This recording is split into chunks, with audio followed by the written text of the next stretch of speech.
नमस्कार, मैं हूं मोनिका जायसवाल और आप देख रहे हैं इंडिया न्यूज बुलेटिन की शुरुआत फटाफट खबरों के साथ। सीएम मनोहर लाल ने अनाज मंडी में खरीदी और गुड गवर्नमेंट डे को लेकर प्रेस कॉन्फ्रेंस की। उन्होंने कहा कि 1 अप्रैल से प्रदेश में खरीद प्रोसेस शुरू होने वाली है। इसको लेकर तैयारियां पूरी कर ली गई।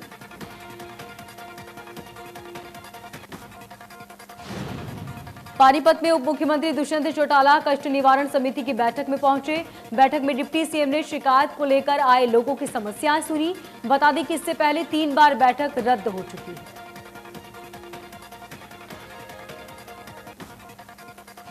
कृषि और किसान कल्याण विभाग में ओएसडी के तौर पर तैनात आईएएस अधिकारी सुमित्रा मिश्रा का तबादला विभाग में एडिशनल चीफ सेक्रेटरी के तौर पर किया गया। रविवार को द्वारका एक्सप्रेस वे पर हुए हादसे को लेकर एनएचएआई ने जांच कमेटी का गठन किया। कमेटी की रिपोर्ट आने तक फ्लाईओवर के निर्माण पर रोक लगाई गई। हादसे को लेकर एनएचएआई के प्रोजेक्ट डायरेक्टर और मैनेजर को सस्पेंड कर दिया गया। गुरुग्राम द्वारका एक्सप्रेस वे के हादसे की जगह मलबे के नमूने की जांच के लिए भेजा गया। चंडीगढ़ में सीएम मनोहर लाल की अध्यक्षता में पावर सर्चेज कमेटी की बैठक हुई। बैठक में अलग अलग विभाग के लिए 400 करोड़ रुपए की खरीदी को मंजूरी दी गई। खेल विभाग को 25 करोड़ की खरीदी को लेकर मंजूरी दी गई। बैठक में मंत्री जेपी दलाल, मूलचंद शर्मा और बनवारी मौजूद रहे। बैठक के बाद सीएम मनोहर लाल ने कहा कि 1 अप्रैल से होने वाली गेहूं की खरीदी को लेकर सभी तैयारियां पूरी। इसके साथ ही सीएम मनोहर लाल ने पंजाब में बीजेपी विधायक के साथ मारपीट की घटना की निंदा की। उन्होंने कहा कि लोकतंत्र में सभी को अपनी बात कहने का अधिकार। हरियाणा प्रदेश के करीब 4000 आंगनबाड़ी केंद्र अब प्राइवेट प्लेवे स्कूलों की तर्ज पर विकसित किए जाएंगे। अब खेल खेल में शिक्षा के माध्यम से नई शिक्षा नीति के तहत 5 वर्ष तक के बच्चे सरकारी आंगनबाड़ी के प्ले स्कूल के रूप में विकसित होंगे। नर्सरी और प्री नर्सरी का कार्य अब आंगनवाड़ी केंद्रों से प्ले स्कूल बने केंद्रों में पूरा किया जाएगा। गुलाचिका के गांव और शहर में बीजेपी नेता का विरोध का वीडियो वायरल हुआ। किसानों ने शोक सभा में शामिल होने पर बीजेपी नेता का विरोध किया। बीजेपी कार्यकर्ताओं के अश्लील इशारों के बाद किसान उग्र हो गए, जिसके बाद पुलिस को मौके पर पहुंचना पड़ा। पंचकुला सेक्टर 17 और 18 के चौक पर कार्यकर्ताओं ने विरोध प्रदर्शन कर पुतला फूंका और पंजाब सरकार के खिलाफ रोष जाहिर किया। रेवाड़ी जिला सचिवालय पर बीजेपी ने कांग्रेस का पुतला फूंका और राष्ट्रपति के नाम ज्ञापन दिया। बीजेपी कार्यकर्ताओं ने भिवानी के रोहतक गेट पर पंजाब सरकार का पुतला फूंका। सिरसा में बीजेपी कार्यकर्ताओं ने जिला अध्यक्ष के नेतृत्व में पंजाब सरकार के खिलाफ रोष जाहिर किया।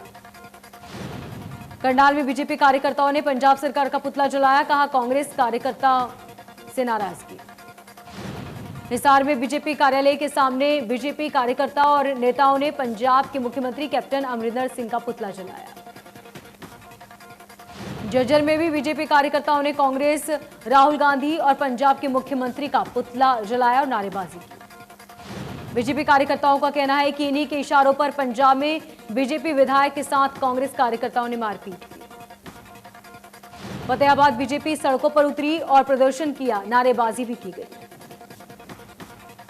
प्रदर्शन के दौरान बीजेपी कार्यकर्ताओं ने जमकर सोशल डिस्टेंसिंग की धज्जियां उड़ाई। फरीदाबाद में हुए गबन के मामले में पुलिस ने जांच तेज कर दी। पुलिस ने संबंधित विभाग से रिकॉर्ड मांगा। डीडीपीओ और डीसी ऑफिस में पुलिस रिकॉर्ड ले सकती है। इन चारों लोगों के खिलाफ दायर थाने में भी याचिका दर्ज की गई।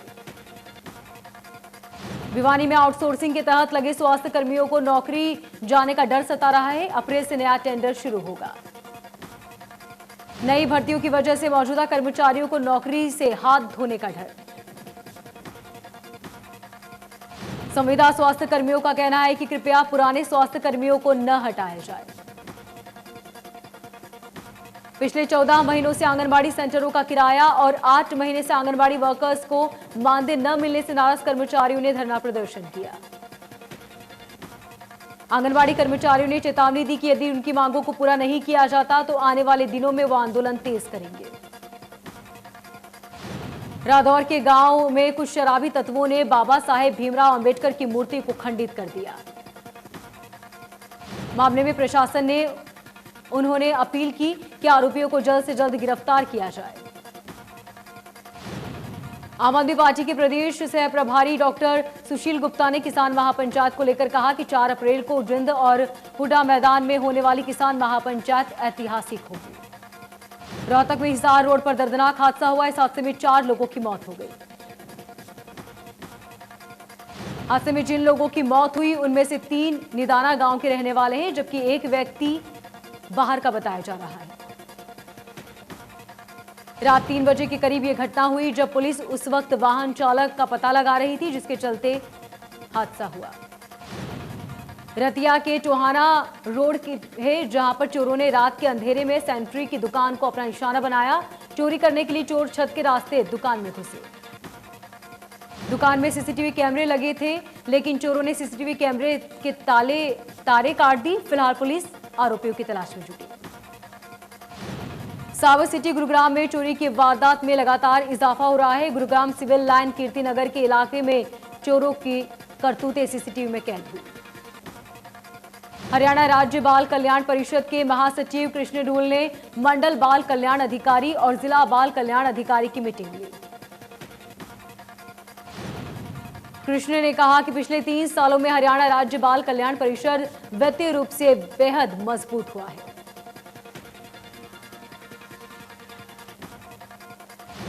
दोबारा रहे विधायक किताब सिंह मलिक सड़क दुर्घटना में घायल हो गए, जिन्हें अस्पताल में भर्ती कराया गया, लेकिन इलाज के दौरान उन्होंने दम तोड़ दिया। पूर्व विधायक किताब सिंह मलिक को नेताओं ने श्रद्धांजलि दी, जिसके बाद उनके पृथक गांव में उनका संस्कार हुआ।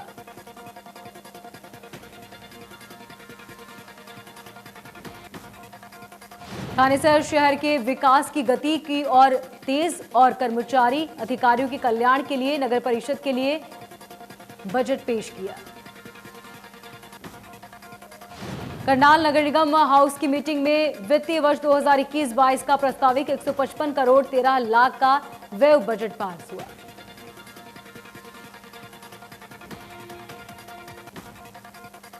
हरियाणा में गेहूं की सरकारी खरीद 1 अप्रैल से शुरू होने जा रही है, जिसको लेकर सरकार ने कमर कस ली। इस मौके पर उपायुक्त अशोक कुमार आढ़तियों से भी मिलने अंबाला अनाज मंडी से संबंधित कुछ समस्याएं लेकर पहुंचे, जहां भरोसा दिया गया। अंबाला में एक बार फिर छात्रों की एनुअल फीस को लेकर विवाद छिड़ा। भारी संख्या में अभिभावक विभाग के अधिकारियों से मिले। अभिभावकों ने बताया कि सिविल कॉन्वेंट स्कूल की तरफ से उन्हें जबरदस्ती सुप्रीम कोर्ट के निर्देशों का हवाला दिया जा रहा है।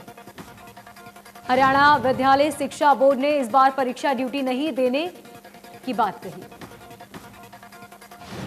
शिक्षा बोर्ड ने बच्चों को नकल करने में मदद करने वाले टीचर्स के खिलाफ सख्त नियम बनाए। सरकारी स्कूलों में छात्रों की संख्या बढ़ाने के शिक्षा विभाग ने आदेश के तहत 15 अप्रैल से प्रदेश में उत्साह। प्रवेश उत्सव हर साल सरकारी स्कूलों में छात्रों की संख्या बढ़ाने के लिए मनाया जाता है। फरीदाबाद में हो रहे अवैध निर्माण की जांच के लिए हरियाणा सरकार ने पहली बार एसआईटी गठित की। जानकारी के अनुसार राज्य सरकार के पास फरीदाबाद में 25 अवैध निर्माण की शिकायत पहुंची है।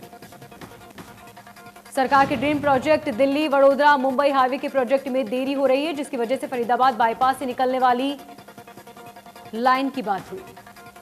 प्रोजेक्ट में हो रही देरी की वजह से एनएचएआई की तरफ से बाईपास के साथ बात की गई। लोगों का कहना है कि एचएसवीपी बाईपास पर अवैध निर्माण को नहीं हटाया जा रहा। पलवल में बारात घर के निर्माण में अनियमितता और सरकारी रुपयों के गबन के आरोप लगाए जा रहे हैं। विधायक कोटे से करीब 17 लाख रुपए की ग्रांट। ग्रामीणों के मुताबिक बिना पेमेंट और पुख्ता मसाले बनाए जा रहे हैं। बारात घर के निर्माण में किसी भी मापदंड को लेकर।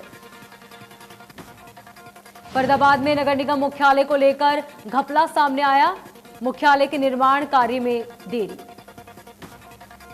नगर निगम सूत्रों के मुताबिक सेक्टर 12 में बन रही नगर निगम की बिल्डिंग में लगातार कई करोड़ रुपए थे, जो अब बढ़ गए हैं। गड़बड़ी की सूचना नगर निगम कमिश्नर को लगी तो उन्होंने तुरंत मौके का मुआयना किया।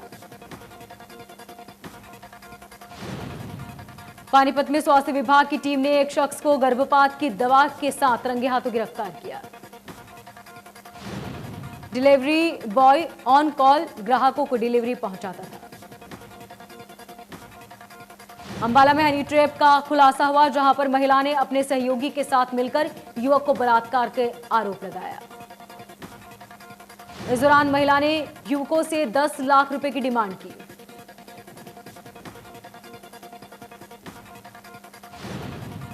युवाओं ने अंबाला के एसपी हमीद से संपर्क किया और पूरे मामले की जानकारी दी। गुरुग्राम के मानेसर के आईएमटी चौक पर आग लग गई। आईएमटी चौक पर लगे ट्रांसफार्मर में आग लगी। चरखी दादरी के 2 गांवों में अलग अलग जगह आग लगने से 6 एकड़ की फसल जलकर खाक हुई। इन खेतों में फसलें रखी थी। बिजली से शॉर्ट सर्किट होने के कारण आग लगने के कारण काफी नुकसान हुआ। गोहाना में होली के त्योहार पर अलग अलग जगहों पर 35 झगड़े की तस्वीरें सामने आई। डॉक्टर ने बताया कि 2 दर्जन से ज्यादा लड़ाई, एक्सीडेंट और घरेलू मामले आए। दिल्ली पुलिस एनकाउंटर में मारे गए गैंगस्टर कुलदीप शॉप शूटर फरार है। पुलिस तलाश में जुटी। मामले में एसपी क्राइम की माने तो गिरफ्तार शूटर ऋतिक से पूछताछ जारी है। गैंगस्टर रवि शूटर ऋतिक ने पूछताछ में कबूला कि उन्होंने ही तिहाड़ जेल में बंद महेंद्रगढ़ थाना परिसर में 21 केस में अवैध शराब की 100 पेटियों को नष्ट किया गया।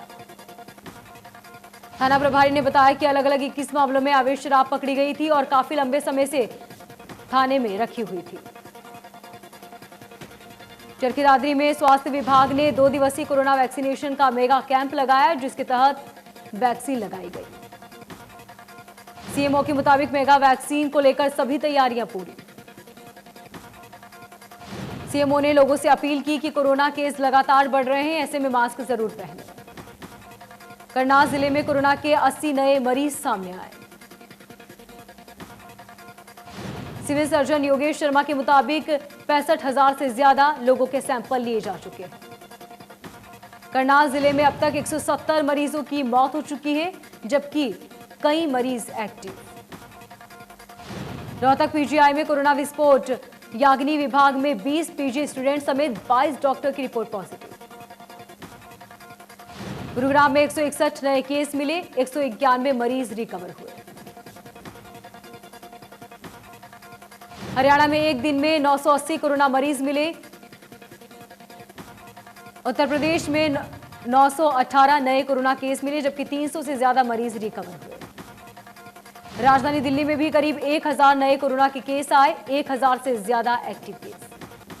महाराष्ट्र में 27,918 नए केस सामने आए। देश में 24 घंटे में 50,000 से ज्यादा कोरोना संक्रमित मरीज मिले। दिल्ली में कल खूब धूल भरी हवाएं चली। आज भी दिल्ली एनसीआर में ऐसा मौसम रहेगा। वहीं पश्चिम बंगाल, सिक्किम, केरल और पूर्वोत्तर राज्यों में बारिश की संभावना।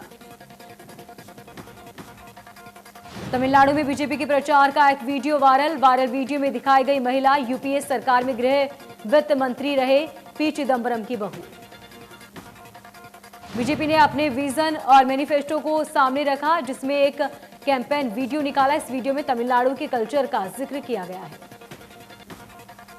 पूर्व केंद्रीय मंत्री पी चिदंबरम के बेटे और कांग्रेस सांसद कार्ति चिदंबरम की पत्नी श्रीनिधि एक आर्टिस्ट है, साथ ही मेडिकल की स्टूडेंट थी।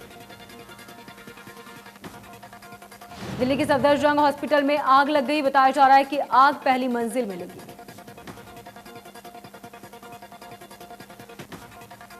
पहले ही आईसीयू वार्ड से 60 मरीजों को दूसरी जगह शिफ्ट कर दिया गया। फिलहाल आग बुझ गई है।